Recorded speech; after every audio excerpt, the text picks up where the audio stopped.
지난 6개월을 달려오면서 여러분 어떤 감사의 제목이 있으신가요?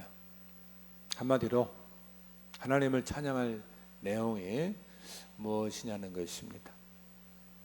여러분, 우리의 삶은 하나님께서 나를 연결시켜 주셨다, 이 믿음으로 살지 않으면 하루하루 삶 가운데 감사를 찾아서 고백할 수가 없습니다. 주님을 생각지 않고 주님을 내 삶의 기준으로 삼지 않고 세상의 모든 일들을 주님의 관점으로 보지 않으면 우리는 주님과는 상관없는 자일 것입니다. 하루를 시작하면서 오늘도 눈을 뜨고 일어나서 생명 주신 주님의 은혜 가운데 하루하루를 사랑할 수 있다는 것이 감사이죠. 학교와 군대에서, 직장 일터에서 또 공부하고 복무하며 일하면서 사는 것이 주님 안에서의 희망입니다. 모든 일들을 다 마치고 돌아와서 온 가족이 한 상에 둘러서 먹고 마시면서 이야기할 수 있다는 것이 은혜인 것입니다. 그렇게 살다가 주님 앞에 나와서 함께 예배하고 우리의 삶을 돌아볼 수 있다는 것이 영적인 특권이 아니겠습니까?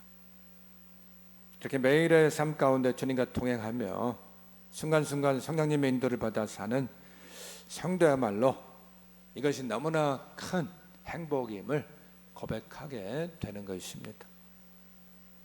그런데 여러분, 하나님의 은혜 가운데 살고 있음에도 죄인 되신 주님을 인정하지 않고 있다고 해보십시오. 주님과 교제하는 시간보다도 세상 사람과 어울리는 것을 더 좋아한다고 해보세요. 주님의 뜻을 헤아리기보다는 내 감정이 앞서고 내 마음으로 더 세상을 가까이 한다고 해보십시오. 지난 수요 기도회 때 신앙의 잠에서 깨어서 영적 긴장감을 가지라는 말씀을 나누었습니다. 하나님께서 여러 가지 방법으로 사인을 해 주셨는데도 그것을 무시하면서 사는 인생이 돼서는 안 될 것입니다. 그러면 믿음의 하강과 침체 속에 언젠가는 붕괴와 무너짐을 직면하게 된다는 것입니다. 여러분, 최선을 다해서 성도의 본분을 지키지 않는다고 한다면 그것은 또 다른 죄인 것입니다. 하지 말아야 될 것을 하지 않고 해야 할 것에 최선을 다하는 것이 정상적인 신앙생활의 모습이 아니겠습니까? 오늘날 성도들은 성도답게 살아야 합니다. 진정한 그리스도인은 신실한 자로서 하나님을 두려워하면서 나를 죄 가운데 살려주신 주님을 위해 살아야 한다는 것입니다. 오늘날 이 그리스도인의 능력은 높은 연봉이나 직업으로 증명되지 않습니다. 저 사람은 무엇인가를 하면 제대로 하는 사람이다, 저 사람이 하는 말은 또 그 행동은 믿을 수 있다, 많은 사람들에게 칭송을 받으면서 내가 누구인지 내 삶을 통해서 보여줄 수 있어야 하는 것입니다. 오늘날 이 하나님의 능력이 부족해서 여러분 한국교회가 세상에 물들고 타락했습니까? 그렇지 않습니다. 현실 속에 살아가는 이 그리스도인들이 나의 삶 가운데 하나님의 말씀을 살아내는 능력이 떨어졌기 때문입니다. 하나님의 능력을 바라보기 전에 우리는 주어진 인생을 제대로 사는 삶의 실력을 키워야 하겠습니다. 정말 하나님을 사랑하는 자가 되시길 바랍니다. 예배를 나의 생명보다 더 소중히 여기고 주님을 만나는 일에 우선순위를 두십시오. 기본을 행하면서도 진실하고 참되게 살아야 하는 것입니다. 그럴 때 주님이 사용하는 인생이 되는 것이고 우리의 삶 속에서 하나님의 인도를 받을 수가 있게 될 것입니다. 인생은 나의 노력을 통해서 되려는 인생이 있고 하나님의 도우심으로 되어지는 인생이 있습니다. 그래서 되려는 인생은 자신의 노력을 중시하지만 되어지는 인생은 되게 하시는 주님의 은혜와 섭리를 더 의지하게 되는 것입니다.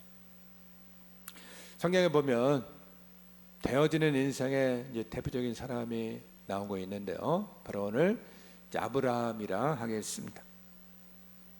본문은 하나님께서 이제 아브라함이 99세 때 찾아오신 내용이죠.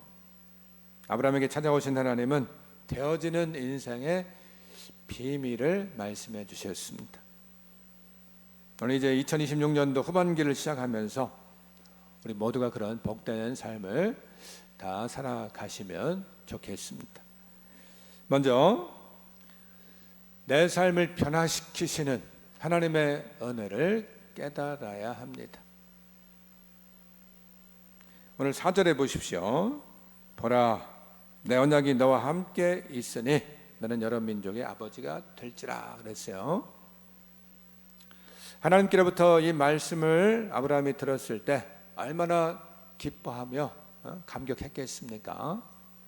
일찍이 하나님이 말씀하셨지만은 그 약속이 언제 이루어질지, 기한이 언제까지일지 확정할 수가 없었습니다.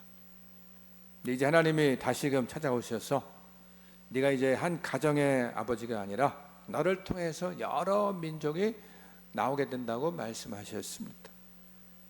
이것은 바로 이제 아브라함을 통해서 이제 약속한 자녀가 출생할 것이라는 말씀이었습니다. 6절 후반절에 보십시오. 내가 내게서 민족들이 나게 하며 왕들이 내게로부터 나오리라. 또 8절에도 내가 너와 내 후손에게 내가 거류하는 이 땅 곧 가나안 온 땅을 주어 영원한 기업이 되게 하고 나는 그들의 하나님이 되리라. 이런 말씀들을 보면은 여러 가지 이제 공통점이 있습니다. 모든 말씀의 이제 구절들이 수동태로 되어 있다는 것이죠. 2절 후반절에도 너를 크게 번성하게 하리라 그랬죠. 6절 후반절에는 내게서 민족들이 나게 하며, 또 8절 후반절에는 영원한 기업이 되게 하고 나는 그들의 하나님이 되리라. 다 수동태로 되어 있어요. 이 모든 것들을 인간의 노력으로 되는 게 아니고 하나님이 되게 해주겠다고 하는 것입니다. 그런데 이 말씀의 주어가 누구냐면 사람이 아니고 하나님이라는 것이죠. 하나님이 누구시냐? 바로 되게 하시는 분이라는 사실을 말씀해 주고 있는 것입니다. 중요한 사실은 이런 말씀들이 오늘날 우리가 이 성경을 봤을 때 그대로 다 이루어진 것을 확인할 수가 있지 않습니까? 여러분, 대부분의 사람들은 되려는 인생을 살고 있습니다. 열심히 노력을 하고 땀을 흘리면서 무엇인가를 이뤄보겠다는 의지를 갖고 살아갑니다. 그러나 이런 노력이 꼭 좋은 열매로 이어지는 것은 아니라는 것이죠. 얼마나 많은 사람들이 무엇인가를 이루려고 노력을 합니까? 하지만 그와 반비례해서 또 얼마나 많은 사람들이 실패하고 낙심하면서 힘들어하고 있다는 것이죠. 일반 회사도 보면은 10억의 매출을 올린 기업은 그 다음에는 20억을, 또 그 다음에는 50억을, 또 그 다음에는 100억을 올리기 위해서 안간힘을 쓰지만 끝이 없습니다. 우리의 인생도 세상 기준에 맞춰 살다 보면은 건고하고 피곤한 인생이 되고 마는 것이죠. 누가 무슨 자동차를 타고 다닌다, 누가 무슨 몇 평의 아파트에 산다더라, 나도 거기에 맞춰 살아야 되는데, 누가 지난 방학 때 해외여행을 갔다 왔다더라, 나도 가보고 싶은데. 그러나 되어지는 인생을 사는 사람은 여러분, 세상 사람과 목표가 다르다는 것입니다. 자기가 목표하는 삶이 아니고 하나님께서 이끌어주는 삶으로 나아간다는 것이죠. 아브라함을 보십시오. 일찍이 주님이 약속하셨지만은 오늘 본문 이전에 16장에 보면 어떻게 행했습니까? 하나님의 약속이 있음에도 불구하고 도중에 이제 하가를 들여서 이스마엘을 낳게 된다는 것이죠. 이것은 하나님이 아브라함을 향한 그 뜻이 아니었어요. 우리는 나의 목표가 아니고 나의 전진이 아니고 하나님을 위한 삶, 하나님께서 원하시는 목적을 위한 삶을 살아가야 하겠습니다. 그래서 나중에 아브라함이 뭘 깨달았습니까? 자신의 아내와 이 몸종 하갈이 싸움을 싸우고 가정에 불화가 생기는 것을 보면서 뭘 깨달았어요? 이것이 하나님의 뜻이 아니었구나. 하나님의 은혜를 깨달은 거예요. 그래서 내 뜻대로가 아니고 하나님의 뜻대로 이제 살게 되는 것을 볼 수 있다는 것이죠. 이것이 여러분 되어지는 인생의 복이라 하는 것입니다. 또 성경을 보십시오. 성경에 보면은 되어진 인생을 산 사람의 본보기가 나오는데 바로 그 사람이 요셉이었습니다. 요셉. 물론 요셉이 어릴 때부터 하나님이 주신 지도자의 꿈이 있었지만 원래 요셉이 내가 한 나라의 국무총리가 되겠다 이런 꿈이었습니까? 그렇지 않다고 하는 것이죠. 물론 나름대로 소망은 있었어요. 근데 요셉은 결코 애굽의 총리가 되는 것을 목표로 하지 않았다고 하는 것이죠. 그럼에도 나중에 하나님은 그를 애굽의 총리가 되게 하셨습니다. 하나님이 되게 만들어준 것이고 되어진 인생을 살게 됐다는 것이죠. 우리가 이를 통해서 알게 되는 것은 과정 속에서 자신을 변화시키는 하나님의 은혜를 깨닫게 되었다는 것입니다. 보십시오 여러분, 요셉이 뭘 깨달았어요? 왜 내가 이 청소년의 시기에 애굽으로 팔려왔는가? 왜 이런 남들은 당하지 않는 고난을 당하는가? 왜 누명을 쓰임받고 감옥에 들어가고 외면을 당하는가? 그 가운데 요셉은 하나님의 계획과 섭리를 바라보면서 결코 넘어지지 않았습니다. 수많은 유혹과 핍박을 거치면서도 무너지거나 무엇보다도 세상에 물들지 않았다는 것이죠. 나중에 하나님을 경외하면서 형통의 사람으로서 우뚝 서게 된 것을 볼 수가 있습니다. 그래서 우리에게 필요한 것이 뭐겠습니까? 고린도후서 3장 18절 후반절에 보세요. 우리 같이 읽겠습니다. 그와 같은 형상으로 변화하여 영광에서 영광에 이르니 곧 주의 영으로 말미암음이니라. 우리의 인생이 인간의 모습에서 원래 우리에게 허락하셨던 그 하나님의 형상으로 변화되어서 축복의 삶을 살아가시기를 간절히 소원합니다. 주변에 변화된 영혼들을 만나게 되면은 저 사람들은 어떻게 저런 모습을 가지게 되었을까 우러러 보게 됩니다. 예전에는 이기심을 가지고 세상 욕망으로 살던 사람들인데 어느 날부터는 그러한 모습이 보이지를 않습니다. 사람이 안정감이 있고 평안하며 어떤 위기에도 당황하지를 않습니다. 영적으로 침체되지도 않고 담대함과 확신과 여유를 가지고 매사에 임하는 것을 볼 수가 있습니다. 그렇습니다 여러분. 이것은 인간이 아니고 하나님으로부터 주어지는 것입니다.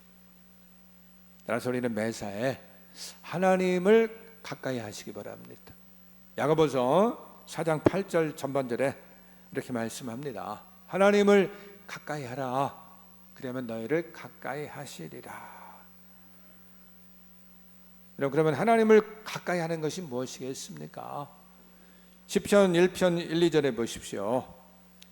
복 있는 사람은 악인들의 꾀를 따르지 아니하며 죄인들의 길에 서지 아니하며 오만한 자들의 자리에 앉지 아니하고 오직 여호와의 율법을 즐거워하여 그의 율법을 주야로 묵상하는 도다. 하나님을 가까이 하는 것은 말씀을 가까이 하는 것입니다. 그래서 믿음의 사람은 말씀과 동떨어져 생각할 수도 없고 살아갈 수도 없습니다. 하나님은 우리를 지켜보시되 우리의 모든 삶을 우리가 말씀 안에 거하고 있는가를 바라보신다는 것입니다. 그러므로 늘 말씀을 가까이 하고 묵상하면서 나를 향한 주님의 뜻을 발견하십시오. 그 과정 속에서 나의 모난 모습 또 나의 삶을 변화시키시는 그 하나님의 은혜를 경험하시기를 간절히 축원합니다. 다음은 자신의 존재와 사명이 무엇인지를 알고 살아야 합니다. 5절에서 6절 전반절에 보십시오. 이제부로는 내 이름을 아브람이라 하지 아니하고 아브라함이라 하리니 이는 내가 너를 여러 민족의 아버지가 되게 함이니라. 내가 너를 심히 번성하게 하리니. 여러분, 이름이 바뀌었다는 게 뭡니까? 나의 존재와 사명이 바뀌었다는 거예요. 이제 하나님은 아브라함을 장차 믿음의 조상으로 세우겠다라고 말씀하셨습니다. 여러분, 이처럼 우리의 인생은 과거가 아니고 내게 주시는 하나님의 약속이 우리의 미래를 결정하게 되는 것입니다. 그런 점에서 하나님은 오늘도 우리를 새로운 사람으로 빚어가기를 원하십니다. 이를 위해서 오늘 한 가지를 명령하는 것을 볼 수가 있는데요. 9절 10절에 보십시오. 하나님이 또 아브라함에게 이르시되 그런즉 너는 내 언약을 지키고 내 후손도 대대로 지키라. 너희 중 남자는 다 할례를 받으라. 이것이 나와 너희와 너희 후손 사이에 지킬 내 언약이니라. 되게 해주시는 하나님, 이 약속의 이 하나님이 요구한 것은 뭐였느냐? 한마디로 할례를 받으라는 것이었습니다. 지금 하나님은 목표를 세워라, 열심히 살아라, 긍정적인 사고방식을 가지라 말씀하지 않으셨습니다. 물론 그런 부분도 중요하죠. 그러나 그 전에 요구하는 것은 할례를 받으라는 것이었습니다. 아브라함이 이 땅에서 번성하기 위해서 그것을 목표로 뛰는 것이 아니고 단지 그가 할 일은 먼저 할례를 행하라고 하는 것이죠. 그러면 너는 이 땅에서 번성하고 너를 통해서 여러 민족이 나오고 그들에게 나는 너희의 하나님이 되게 해주시겠다라고 말씀하신 것입니다. 여러분, 이 복이 얼마나 놀라운 것이고 귀한 복인 것을 알아야 되겠습니다. 정말 우리가 이 후반기를 살아가면서 우리 모든 성도들이 이 놀라운 이 복을 다 누리면서 살아갈 수 있기를 간절히 축복합니다. 당시에 할례가 뭐겠습니까? 나는 지금 이제 하나님과의 언약 관계에 있는 백성이 되었다는 뜻입니다. 따라서 할례를 행한다는 의미는 무엇이냐면 이제 하나님의 백성으로서 영원히 하나님만을 섬기면서 그 언약을 지키는 사명자로 살겠다는 것입니다. 다른 신을 섬기거나 세상 유혹을 따르지 않고 오직 하나님의 말씀을 따르겠다는 것입니다. 그래서 하나님 말씀만을 따라 살기로 결단한 것을 몸에 표시한 것이 할례였던 것입니다. 그러므로 할례를 행하는 자체만이 아니고 할례의 정신을 따라서 하나님만을 섬기면서 살아가는 그 사명의 삶이 중요했던 것입니다. 근데 여러분, 이제 수백 년이 지나가면서 신약 시대에 오니까 무슨 일이 벌어졌습니까? 할례를 행하기만 하면은 아브라함의 자손이 되고 구원을 무조건 받는다는 잘못된 생각을 가진 자들이 있었죠. 예수님께서 이들에게 뭐라고 말씀하셨습니까? 이 땅에서 오신 말씀의 산상수훈의 핵심의 내용이 무엇이었습니까? 마태복음 7장 24절에서 25절 우리 같이 읽겠습니다. 그러므로 누구든지 나의 말을 듣고 행하는 자는 그 집을 반석 위에 지은 지혜로운 사람 같으리니 비가 내리고 창수가 나고 바람이 불어 그 집에 부딪힐 때 무너지지 아니하나니 이는 주추를 반석 위에 넣은 까닭이요. 나의 삶의 모든 영역들을 하나님의 말씀에 두는 자를 하나님이 지켜주시고 되어지는 복을 주겠다는 약속입니다. 여러분 한번 잘 살펴보세요. 우리의 삶의 중심, 나를 비롯해서 나의 가정, 직장, 일터, 자녀들의 삶의 이 중심이 하나님의 말씀에 두고 있냐는 것이죠. 가정에서 결혼 반지 자체가 부부를 사랑하게 만드는 것은 아닐 것입니다. 그러나 반지는 언약의 표시입니다. 그래서 반지를 볼 때마다 나는 배우자와 언약을 맺은 사람임을 기억하게 하는 것이죠. 그래서 반지가 소중한 이유는 보석의 가치가 아니고 언약의 소중함을 기억하게 하기 때문인 것입니다. 하나님과의 관계도 마찬가지입니다. 우리는 하나님의 언약 안에 있는 사랑받는 백성이고 축복의 여러분 자녀임을 잊지 마시기 바랍니다. 우리 인생이 복된 인생이 되도록 우리에게 이 주어진 성경의 말씀을 지키십시오. 그 집을 반석 위에 세운 지혜로운 사람으로서 사명을 잘 감당하시기 바랍니다. 고난과 역경이 와도 무너지지 않고 오히려 더 믿음의 터가 단단해지는 복되고 존귀한 성도가 다 되시기를 간절히 축원합니다. 그 다음은 언약의 사람으로서 온전한 믿음으로 행해야 합니다. 오늘 1절에 보면 아브라함이 99세 때 여호와께서 아브라함에게 나타나서 그에게 이르시되 나는 전능한 하나님이라 너는 내 앞에서 행하여 완전하라 그랬습니다. 하나님이 명령한 것을 이제 철저하게 지켜 행하라는 것이죠. 그래서 말씀하시고 약속하신 그 언약의 내용대로 다 행하라는 말씀이었습니다. 그래서 11절, 12절 다시금 강조하고 있습니다. 11절, 12절 보니까 너희는 포피를 베어라. 이것이 나와 너희 사이의 언약의 표징이니라. 너희의 대대로 모든 남자는 집에서 난 자나 또는 너희 자손이 아니라 이방 사람에게서 돈으로 산 자를 막론하고 난지 8일 만에 할례를 받을 것이라.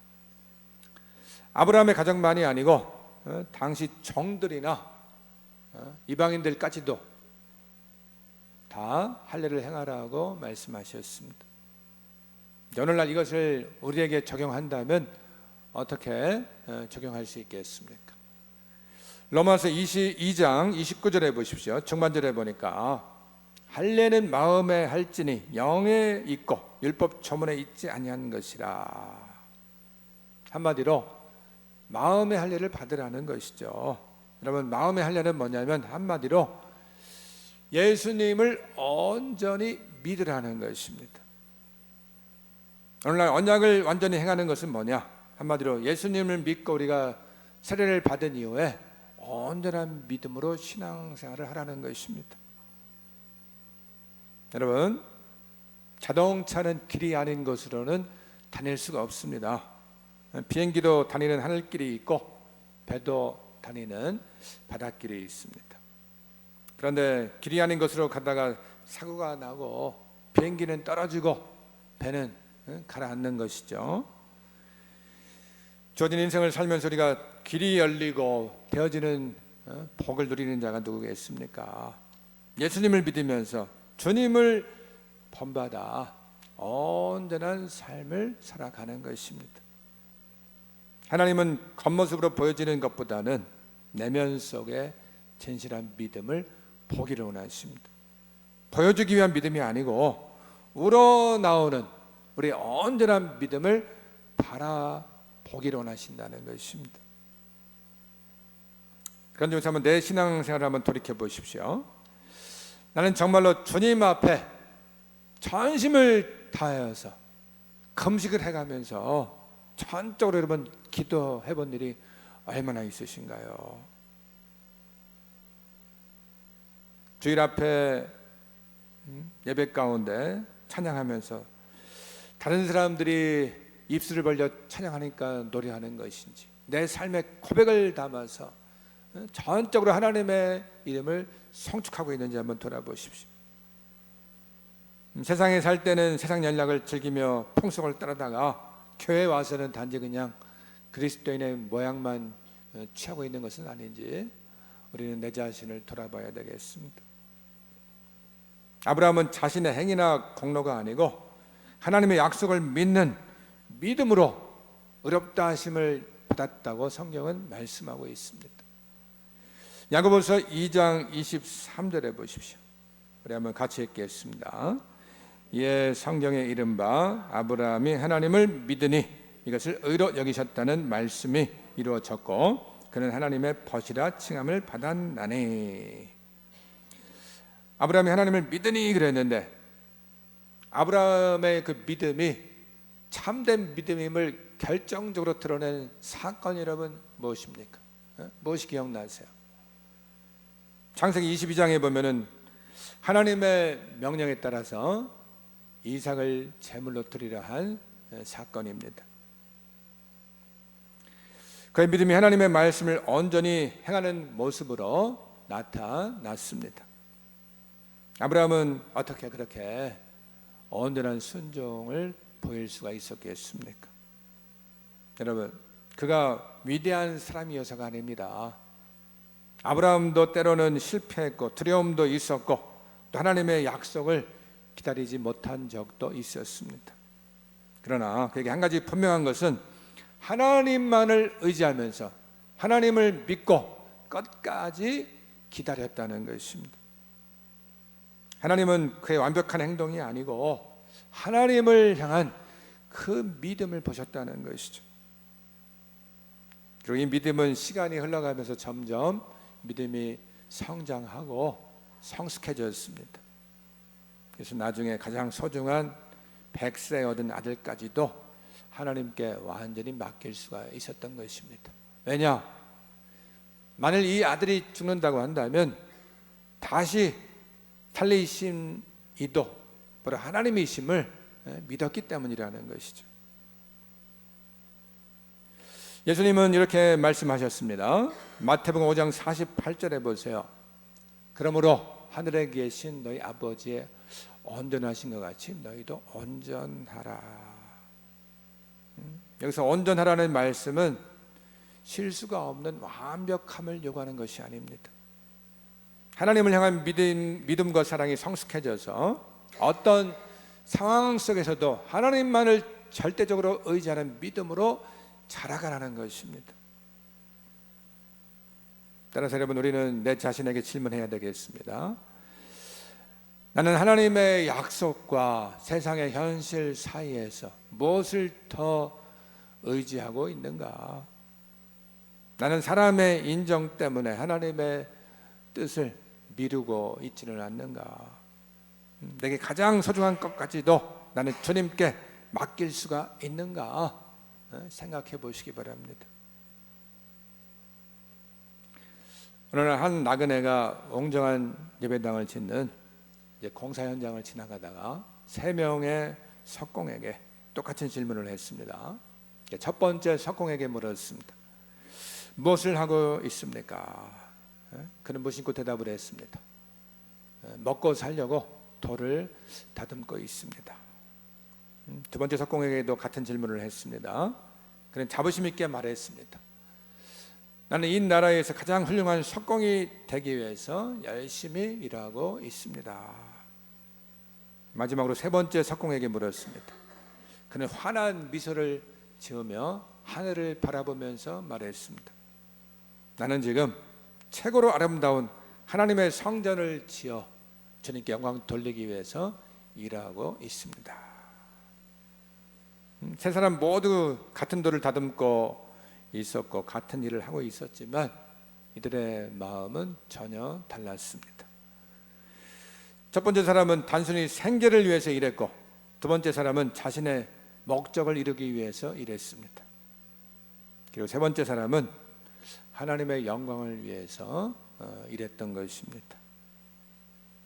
여러분, 오늘 본문에서 하나님은 단지 할례의 행위를 요구한 것이 아니었습니다. 언약의 사람으로서 살아가는 삶의 자세를 요구하셨다는 것이죠. 오늘날 우리도 마찬가지입니다. 교회를 청소하고 음식을 장만하는 것도 하나님의 성전을 세우는 일입니다. 가정에서 살림하는 것도 하나님의 나라를 세우는 일이죠. 일터에서 일하는 것도 하나님의 영광을 드러내는 일입니다. 그러므로 무슨 일을 하느냐보다도 나는 어떤 마음을 가지고 하나님 앞에서 그 일을 하고 있느냐가 중요하다는 것입니다. 성도 여러분, 하나님에게서 되어지는 복을 받는 사람은 다른 사람과 구별된 모습이 있습니다. 이것을 알고 삶에서 지켜 행하시기를 바라겠습니다. 나를 변화시키시는 그 하나님의 은혜를 고난과 역경에서 반드시 깨달아야 되는 것입니다. 내가 어떤 존재인지를 알고 끝까지 주님만을 섬기며 말씀을 따르는 사명자로 결단하시기 바랍니다. 진정 언약의 백성으로서 하나님 앞에서 온전한 믿음으로 행하시기 바랍니다. 행여나 내 마음이 50% 60% 아니 그 이하라 할지라도 성령님이 주시는 이 마음을 가지고 나머지를 채워서 주님께서 원하시는 믿음의 자세를 가지고 나아가는 것입니다. 어떤 상황에서도 마음과 뜻을 정해서 하나님만을 섬기면서 말씀을 따르는 자세를 가져야 할 줄로 믿습니다. 우리는 연약하고 부족하지만 그런 중에서도 하나님을 향한 귀한 이 믿음의 자세를 잃지 않는 것이 중요합니다. 우리 모두의 인생이 영적으로 번성하고 또 주님의 뜻을 이루어가는 되어지는 복을 누리며 사시기를 간절히 축원합니다.